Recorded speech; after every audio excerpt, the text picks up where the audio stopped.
Hello everyone, welcome to my channel. My name is Anupama. Video start करने से पहले अगर आप मेरे चैनल पे नए हैं सो मेरे चैनल को सब्सक्राइब कर लीजिए एंड बेल आइकॉन दबा लीजिए, जिससे जब भी मैं आगे वीडियो डालूँ आपको नोटिफिकेशन मिल जाए। इस वीडियो में हम लोग अंडर 5 क्लिनिक या वेल बेबी क्लिनिक के बारे में जानने वाले हैं। हम जानेंगे कि अंडर 5 क्लिनिक क्या होता है या वेल बेबी क्लिनिक क्या है, उसके बारे में फुल डिटेल में इस वीडियो में जानेंगे। अगर आपको कोई भी डाउट होगा इस वीडियो से रिलेटेड आप मुझे कमेंट बॉक्स में पूछ सकते हैं। सो अंडर 5 क्लिनिक या well baby clinic, it is a centre where is the preventive, promotive, curative, refer and educational service are provided in a package manner to under 5 children under one roof। Means जो under 5 clinic या well baby clinic होता है वो एक centre होता है जहाँ जो अंडर 5 चिल्ड्रन रहते हैं उनको preventive, promotive, curative and referral educational service provide की जाती है। और ये एक पैकेज में होता है जिसमें अंडर 5 चिल्ड्रन जो रहते हैं उनको one roof means one centre रहता है, उसमें उनको केयर प्रोवाइड किया जाता है। मीन्स वो केयर जो होगा, जैसे उनको हेल्थ से रिलेटेड कुछ प्रॉब्लम है उसको प्रिवेंट किया जाएगा, उनके हेल्थ को प्रमोट किया जाएगा, उनको क्यूरेटिव सर्विस प्रोवाइड की जाएगी एंड एजुकेशनल सर्विस प्रोवाइड की जाएगी। और वो अंडर 5 जो चिल्ड्रन रहेंगे, 5 साल के कम के बच्चे रहेंगे, उनको ये सब सर्विस प्रोवाइड की जाएगी। वो एक सेंटर या रूफ टाइप में प्रोवाइड किया जाता है ये सब care. Then it is a health clinic created for age group below 5 years of age. It is a Western model of hospital created for providing care and immunization to newborn babies। Means जो under 5 clinic या well baby clinic रहता है वो below 5 year children के लिए create किया गया है। और ये वेस्टर्न मॉडल हॉस्पिटल होता है जिसमें बच्चों को प्रोवाइड किया जाता है care, preventive, promotive care provide किया जाता है। और न्यूबॉर्न बेबीज़ के लिए इम्यूनाइजेशन प्रोवाइड किया जाता है, मतलब उनको वैक्सीनेशन की जाती है अंडर 5 चिल्ड्रन को। सो ये आपका वेल बेबी क्लिनिक या अंडर 5 क्लिनिक का इंट्रोडक्शन था। Next one, goal to overall goal of under 5 clinic या well baby clinic is to providing comprehensive health care to young children in a specialized facility। means जो under 5 children या well baby clinic का main goal होता है कि उनको बच्चों को अंडर 5 चिल्ड्रन को कम्प्रीहेंसिव हेल्थ केयर प्रोवाइड करना है और स्पेशलाइज्ड फैसिलिटी भी प्रोवाइड करना रहता है बच्चों को, अंडर 5 चिल्ड्रंस को। सो ये मेन अंडर 5 चिल्ड्रन या वेल बेबी क्लिनिक का मेन गोल होता है। नेक्स्ट वन है, the under 5 clinic or well baby clinic is represented by traditional logo of triangle with 4 internal triangle and outer involving triangle as showing in this figure। means जो under 5 clinic या well baby clinic रहता है उसमें ये traditional लोगो follow करते हैं जिसमें triangle बना हुआ रहता है। इसमें 4 इंटरनल ट्रायंगल रहता है जिसमें फर्स्ट जो होता है आपका केयर इन इलनेस, मतलब उसमें हम बच्चों का अंडर 5 चिल्ड्रन का किस प्रकार से केयर करेंगे, उनके इलनेस को, बीमारी को, वो दिया गया है, उसके बारे में डिटेल में जानेंगे। देन प्रिवेंटिव केयर, किस प्रकार से उनके बीमारी को प्रिवेंट करेंगे, प्रिवेंटिव केयर देंगे, वो जानेंगे। देन मॉनिटरिंग ग्रोथ, उनके ग्रोथ को कैसे मॉनिटर करेंगे, क्या क्या हम चीज़ें ध्यान में रखेंगे, वो जानेंगे। देन ट्राइंगल के बीच में एक और जो उल्टा ट्राइंगल दिया है इसमें फैमिली प्लानिंग है, मतलब हमको जो अंडर 5 चिल्ड्रन है उनके साथ साथ उनके केयर के साथ साथ फैमिली प्लानिंग को भी ध्यान में रखना है जिससे उनके पेरेंट्स बच्चों का अच्छे से केयर कर सके। सो ये फैमिली प्लानिंग के बारे में भी जानेंगे। देन आउटर सरफेस में ट्रायंगल, जो बड़ा आउटर सरफेस है ट्रायंगल का, उसमें आपको हेल्थ एजुकेशन दी हुई है। मीन्स हमको लास्ट में पेरेंट्स को, गार्जियंस को, उनको हेल्थ एजुकेशन देना है आपके अंडर 5 क्लिनिक के बारे में, उनके प्रिवेंटिव केयर के बारे में, इम्यूनाइजेशन के बारे में, हाइजीन के बारे में, ये सब के बारे में हम पेरेंट्स को और गार्जियंस को हम एजुकेशन देंगे। सो ये ट्रायंगल्स में 4 चीज़ें दी हुई हैं और जो आउटर लेयर उसमें हेल्थ एजुकेशन, जिनको हम एक एक करके डिटेल में जानेंगे। चलिए देखते हैं एम एंड एक्टिविटीज। सो सबसे पहले हम लोग जानेंगे कि मेन अंडर 5 क्लिनिक या वेल बेबी क्लिनिक का क्या एम है और क्या एक्टिविटी है। सो ट्रायंगल में हम लोगों ने फर्स्ट ट्रायंगल में देखा था care in illness. Care in illness, children are treated for acute and chronic illness and elements of growth and development. At this clinic, nurses can play an important role in taking care of the sick children। Means जो care in illness रहता है उसमें हम under 5 children's का care देते हैं। Acute and chronic illness जो बच्चों को रहती है उसके लिए हम उनको केयर देते हैं, ट्रीट करते हैं, देन उनके ग्रोथ एंड डेवलपमेंट को भी देखते हैं इस क्लिनिक में। एंड जो अंडर 5 क्लिनिक या वेल बेबी क्लिनिक रहता है उसमें सबसे इम्पॉर्टेंट रोल रहता है नर्सेस का। नर्सेस जो रहती है वो अंडर 5 चिल्ड्रन को केयर देती है, उनको ट्रीट करती हैं बच्चों को। सो ये केयर इन इलनेस था जिसमें हम लोगों ने देखा कि जो एक्यूट एंड क्रोनिक इलनेस वाले बच्चे रहते हैं उनको ट्रीट किया जाता है, केयर दिया जाता है, उनके ग्रोथ एंड डेवलपमेंट को भी देखा जाता है। साथ में जो नर्सेस रहती हैं उनका सबसे इम्पॉर्टेंट रोल रहता है अंडर 5 क्लिनिक में, और नर्सेस जो होती है बच्चों का केयर करती है, 6 चिल्ड्रन का, उनको ट्रीट करती हैं। नेक्स्ट वन है growth monitoring. Growth monitoring, this is one of the important function of this clinic. The child is weighed periodically every month during the first year, every 2 months from the first to third year of age, and every third month 4 to 5 year of age. Besides weight, measuring height and mid-arm circumference can also be carried out depending upon the availability of trained manpower and equipment. The growth is plotted in the growth chart, then growth curve in the prepare to monitoring the growth of the child. Means growth monitoring जो होती है वो most important function होती है जो well baby clinic या under 5 clinic होते हैं उसका मेन फंक्शन होता है ग्रोथ मॉनिटरिंग। इसमें हम लोग बच्चे का वेट मेजरमेंट करते हैं। Every first year of life में हमको एक एक मंथ के बाद हमको मेजरमेंट करना चाहिए। फर्स्ट से थर्ड ईयर ऑफ लाइफ में हमको एवरी सेकेंड मंथ में मेजरमेंट करना चाहिए, और 4 से 5 साल के बच्चों के में एवरी थर्ड मंथ के बाद हमको मेजरमेंट करना चाहिए। इसमें वेट के अलावा हमको हाइट, मिड आर्म सर्कमफ्रेंस को भी मेजरमेंट करना चाहिए। ये डिपेंड करता है कितना हमारे पास मैन पावर है, इक्विपमेंट है वेल बेबी क्लिनिक में, उसके ऊपर डिपेंड करता है। देन जो भी ग्रोथ को हम लोग मॉनिटर किए रहते हैं उनको हमको ग्रोथ चार्ट में मेजरमेंट को लिखना चाहिए, ताकि हमको पता चले कि बच्चे का कितना ग्रोथ एंड डेवलपमेंट हो रहा है, ताकि बच्चे का जो भी प्रॉब्लम हो रही है हेल्थ से रिलेटेड वो हमको पता चल सके। और उसके ग्रोथ चार्ट में के द्वारा हमको पता चलेगा कि बच्चे में कितना ग्रोथ एंड डेवलपमेंट हो पा रहा है, कितना उसका मेजरमेंट के द्वारा हम पता लगा सकते हैं। सो ये ग्रोथ मॉनिटरिंग है जो बहुत इंपॉर्टेंट रहता है आपका अंडर 5 चिल्ड्रन में। नेक्स्ट वन है प्रिवेंटिव केयर। प्रिवेंटिव केयर के अंदर फर्स्ट वन आता है timely physical examination of children, next one immunisation, next nutritional care, and last one oral rehydration therapy.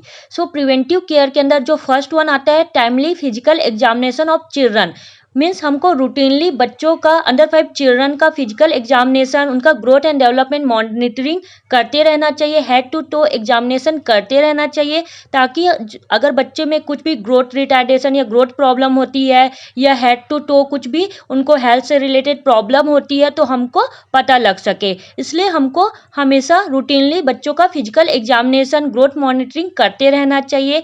Growth and development का मैंने एक सेपरेट वीडियो बनाया है जिसको आप मेरे चैनल में जाके देख सकते हैं, जिससे आपको पता चलेगा कि कौन से एज ग्रुप में कितना बच्चों का ग्रोथ एंड डेवलपमेंट होना चाहिए। नेक्स्ट वन होता है इम्यूनाइजेशन। इम्यूनाइजेशन जो होता है वो इम्पॉर्टेंट होता है अंडर 5 चिल्ड्रन के लिए। हमको पता होना चाहिए कि कौन से एज ग्रुप में क्या वैक्सीनेशन लगाना है, बच्चों की वैक्सीनेशन हुई है कि नहीं, जो अंडर 5 चिल्ड्रन रहते हैं उनके। सो इम्यूनाइजेशन का भी मैंने एक सेपरेट वीडियो बनाया हुआ है मेरे चैनल पे, आप जाके देख सकते हैं कि कौन से एज ग्रुप में कौन से मंथ में कौन सा वैक्सीनेशन लगना चाहिए बच्चों को। सो आप उसमें शेड्यूल बना हुआ है, आप जाके देख सकते हैं। इम्यूनाइजेशन मोस्ट इंपॉर्टेंट होता है बच्चों के लिए।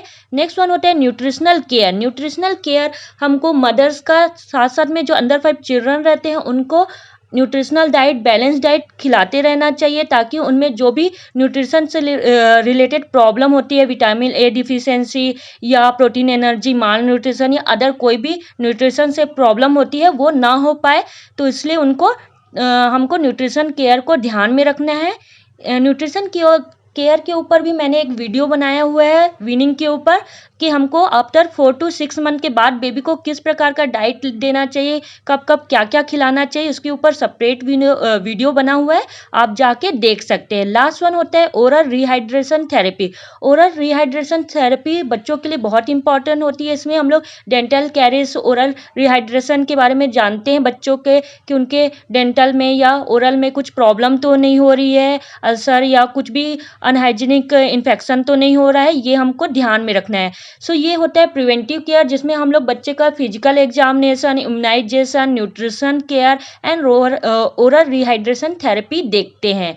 नेक्स्ट वन है family planning. Family planning is a centre of any programme directed toward women and children. The mother are more receptive to family planning during early puerperium and lactation. Mother is counseled on the various options available, their merits and demerits so that she can make choice.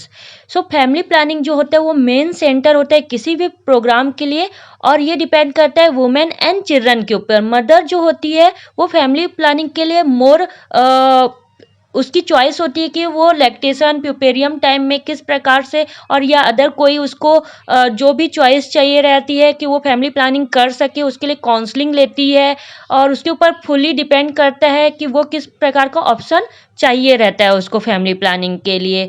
So family planning जो होती है वो important होती है किसी भी family के लिए। अंडर 5 चिल्ड्रन को वो अगर उनके पास 2 या 2 से 1 बच्चे हैं तो वो अच्छे से अपने बच्चों का केयर कर सकते हैं, अंडर 5 चिल्ड्रंस का केयर कर सकते हैं। तो फैमिली प्लानिंग जो होता है मोस्ट इम्पॉर्टेंट होता है इस ट्रायंगल में। सो नेक्स्ट वन है, नेक्स्ट एंड लास्ट वन है हेल्थ एजुकेशन। जो आपने ट्रायंगल देखा था उसमें आपका जो आउटर सरफेस था उसमें हेल्थ एजुकेशन दिया हुआ था। हेल्थ एजुकेशन जो होता है बहुत इंपॉर्टेंट होता है मदर्स के लिए एंड गार्जियंस के लिए। So health education, this clinic use to educate the mother about child care, breast feeding, nutritional, growth monitoring, immunisation, cleanliness, ETC. So health education में हम मदर को और जो गार्जियंस रहते हैं उनको एजुकेशन देते हैं चाइल्ड केयर के बारे में कि किस प्रकार से हमको अपने बच्चों का, चाइल्ड का केयर करना चाहिए। जो अंडर 5 चिल्ड्रन रहते हैं उनका किस प्रकार से हमको केयर करना है, ये एजुकेट करते हैं मदर्स को एंड गार्जियंस को। Then breast feeding, breast feeding के बारे में मदर को एजुकेशन दी जाती है कि क्या बेनिफिट्स होते हैं, mother as well as child को दोनों को क्या बेनिफिट्स होते हैं वो बताया जाता है, क्या एडवांटेज होते हैं, क्या बेनिफिट्स होते हैं ब्रेस्ट फीडिंग कराने से। सो इसका एक मैंने सेपरेट वीडियो बनाया हुआ है ब्रेस्ट फीडिंग के ऊपर कि ब्रेस्ट फीडिंग क्या होता है, क्या एडवांटेज है, क्या बेनिफिट्स है, क्या टेक्निक ऑफ ब्रेस्ट फीडिंग है, उसके ऊपर मैंने सेपरेट वीडियो बनाया हुआ है। आप मेरे चैनल पे जाके देख सकते हैं, ये बहुत इंपॉर्टेंट है। नेक्स्ट वन है न्यूट्रिशन। न्यूट्रिशन जो होता है वो इम्पॉर्टेंट होता है मदर के लिए, बेबी के लिए। हमको पता है कि 6 महीने के अंदर के जो बच्चे रहते हैं उनको हमको सिर्फ ब्रेस्ट फीडिंग कराना चाहिए, उससे उनको पूरा पोषक तत्व जितनी उनकी एज के हिसाब से ज़रूरत रहती है वो उसमें ब्रेस्ट फीडिंग में उपलब्ध रहती है। बट आफ्टर 4 to 6 मंथ के बाद हमको ब्रेस्ट फीडिंग के अलावा बेबी को वीनिंग स्टार्ट कर देना चाहिए ताकि उनका जो ग्रोथ एंड डेवलपमेंट है वो अच्छे से हो सके, क्योंकि 6 महीने के बाद जो बच्चे रहते हैं उनको जितनी नीड रहती है प्रोटीन, एनर्जी और अदर चीज़ों की वो ब्रेस्ट फीडिंग में उपलब्ध नहीं हो पाती, इसलिए हमको वीनिंग स्टार्ट करना चाहिए। वीनिंग के ऊपर भी मैंने एक सेपरेट वीडियो बनाया हुआ है, आप जाके मेरे चैनल पे जाके देख सकते हैं। नेक्स्ट वन है ग्रोथ मॉनिटरिंग। ग्रोथ मॉनिटरिंग भी बच्चों के लिए बहुत इंपॉर्टेंट है।